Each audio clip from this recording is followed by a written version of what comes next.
Si tu es un entraîneur au hockey mineur et tu veux revenir plus fort la saison prochaine, reste avec moi puisque je vais te montrer comment maximiser ton été pour te développer encore davantage comme coach et ça, sans passer 40 heures en formation.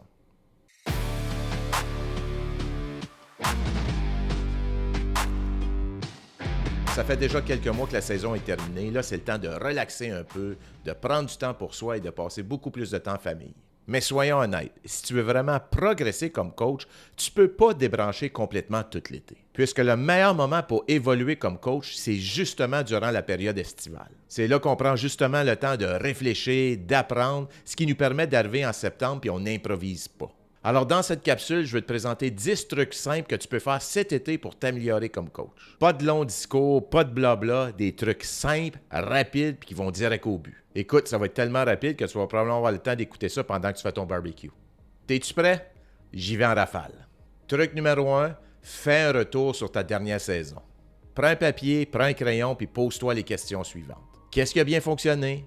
Qu'est-ce qui n'a pas fonctionné du tout? Puis qu'est-ce que tu peux faire autrement pour éviter les défis que tu as eus l'année dernière?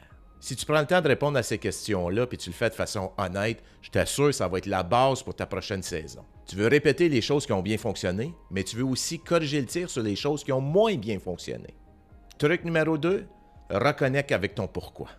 Pourquoi tu coaches? Tu coaches-tu pour avoir plus de trophées sur ton étagère?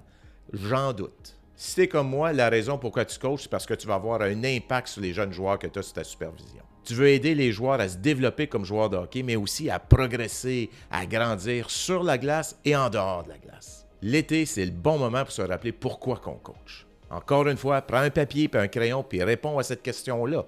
Pourquoi tu coaches? Puis la réponse à cette question-là devient la base de ta philosophie de coaching. Ce qui m'amène au truc numéro 3, prépare ton plan de saison dès maintenant. Préparer son plan de saison à l'été, c'est comme partir en voyage, l'esprit tranquille.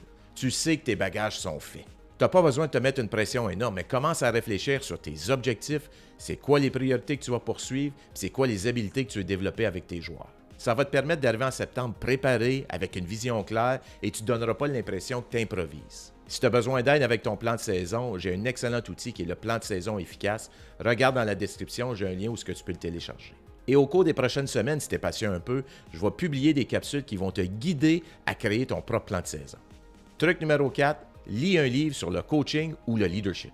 Pas besoin de lire une thèse universitaire, juste un livre qui te permet d'avoir une vision différente où est-ce que tu peux puiser un seul conseil peut transformer ta saison. Et je veux prêcher par l'exemple, celui que je suis en train de lire, c'est The Double Goal Coach. Truc numéro 5, observe d'autres entraîneurs. Peu importe le sport, là, que ce soit le soccer, le football, la natation, observe comment que les coachs expliquent, comment ils motivent leurs joueurs, comment ils gèrent leur équipe. Va prendre une marche, va au parc du quartier, puis observe comment que les coachs interagissent avec leurs joueurs. Si tu prends la peine de faire ça, je peux t'assurer qu'un jour ou l'autre, tu vas avoir une bonne idée qui va te venir à l'esprit, que tu vas pouvoir appliquer dans ton équipe. Bon, je vais être honnête, là, moi, le soccer, c'est pas un sport que j'aime beaucoup, mais mes enfants l'aimaient puis ils jouaient au soccer durant l'été. Alors moi, qu'est-ce que je faisais quand j'étais assis sur ma chaise? Oui, je regardais les présences de mes enfants, mais j'observais également comment les coachs interagissaient avec leurs joueurs, comment ils communiquaient avec leurs joueurs, comment ils préparaient leurs pratiques, comment ils préparaient leurs matchs. Y avait-tu des exercices qu'ils faisaient en échauffement que je pourrais peut-être appliquer dans mon équipe de hockey? Et au cours de toutes ces années-là, j'ai puisé énormément d'idées qui proviennent des coachs de mes enfants. Alors si vous êtes un de ces coachs-là, je vous dis merci. Truc numéro 6, parle avec d'autres coachs. Appelle un coach que tu respectes, va prendre un café avec lui ou elle, encore une bière sur une terrasse. Dis à cette personne-là que tu aimes bien son style de coaching et tu aimerais ça prendre quelques minutes pour discuter avec lui ou elle. Rares sont les fois que tu vas te faire dire non.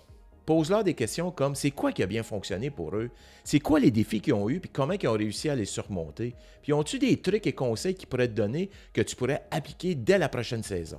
Si tu sors de ta zone de confort et que tu appelles un coach que tu respectes et tu lui demandes d'avoir une conversation avec toi, je te garantis que ça va valoir beaucoup plus que toutes les formations que tu vas avoir eues jusqu'à présent. En l'espace de quelques heures, tu vas peut-être aller ressortir le bagage d'expérience que ce coach-là a acquis durant les 25 dernières années.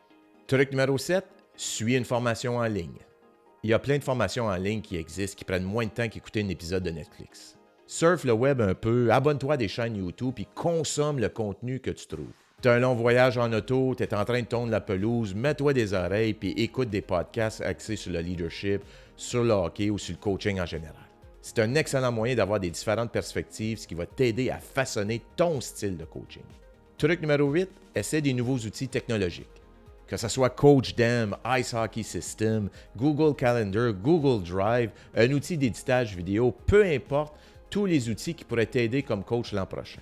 L'été, c'est le moment idéal pour explorer ces outils-là. Puis quand tu vas arriver en septembre, tu vas savoir exactement quel outil utiliser, puis tu vas être beaucoup plus efficace. Personnellement, je te dirais explore CoachDem. Truc numéro 9, prépare ton matériel d'avance. Fais-toi une petite banque d'exercices, de vidéos puis d'idées. Quand tu vas arriver un mardi soir du mois de novembre et tu vas être ultra fatigué puis tu avais l'intention de travailler l'approche au porteur, mais tu n'as pas préparé d'exercice, je peux t'assurer que tu vas être content d'avoir pris le temps cet été d'avoir mis de côté quelques-unes de ces exercices-là. Prépare-toi une banque d'exercices passe-partout que tu peux utiliser dans des cas de même. Attends pas au mois d'octobre et novembre pour le faire. Fais-le maintenant. Et finalement, le dernier truc numéro 10, bouge un peu cet été. Un coach qui est actif, c'est un coach qui inspire confiance. Tu n'es pas obligé de viser le marathon, là. Fais juste bouger un peu, prends soin de toi. Ce qui est vraiment intéressant, si tu prends soin de toi cet été, tu vas arriver durant tes premières pratiques de la saison, tu vas être en mesure de démontrer les exercices sans paraître comme un vieux coach qui est à bout de souffle. Bref, choisis 1, 2 ou 3 de ces trucs-là, puis applique-les dès cette semaine. Tu n'es pas obligé de toutes les faire, là, mais si tu en fais quelques-uns, tu vas revenir beaucoup plus confiant, beaucoup plus clair et surtout, tu vas avoir beaucoup plus de plaisir à coacher. Si tu veux continuer ta quête à devenir un meilleur entraîneur au hockey mineur, je t'invite à regarder la vidéo suivante. Sur ce, je te dis, passe un super bel été et on se revoit dans quelques semaines avec les capsules sur le plan saison.